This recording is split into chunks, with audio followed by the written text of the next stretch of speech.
Obviously, it won't be published again. Hope not. But what's the bet this photo will get a run again?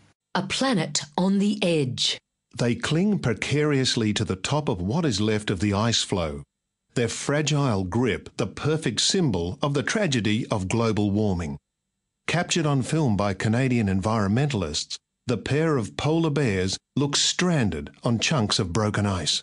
Those stranded polar bears on the shrinking Arctic ice, victims of global warming, certainly tugged at the heartstrings.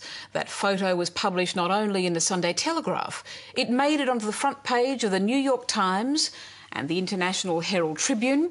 It also ran in London's Daily Mail, the Times of London and Canada's Ottawa Citizen. And that's just to name a few.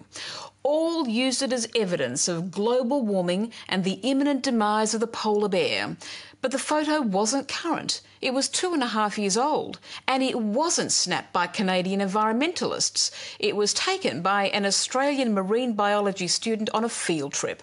And in what month did she take it? The time of year was August, summer.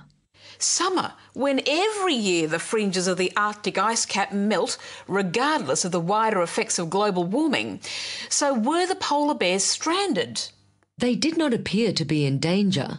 I did not see the bears get on the ice, and I did not see them get off. I cannot say either way if they were stranded or not.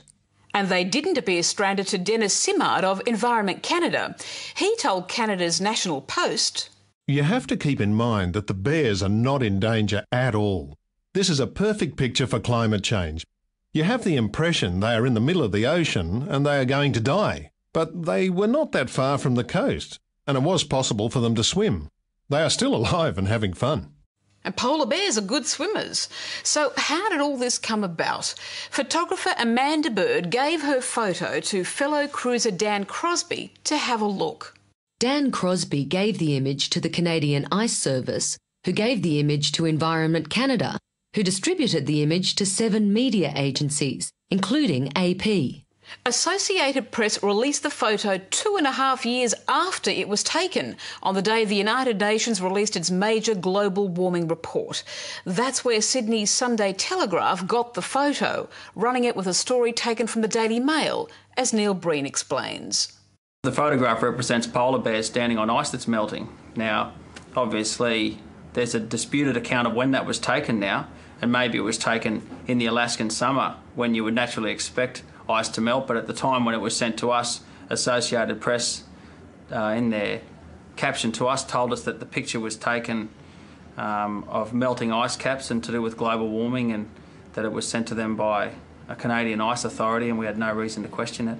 Amanda Bird didn't think her photo necessarily described whether global warming is occurring. I take neither stand. I simply took the photos.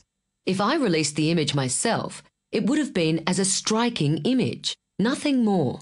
That's not how Al Gore saw it. He used it in a presentation on man-made global warming.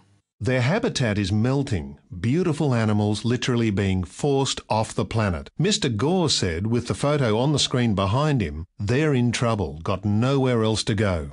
Audience members let out gasps of sympathy.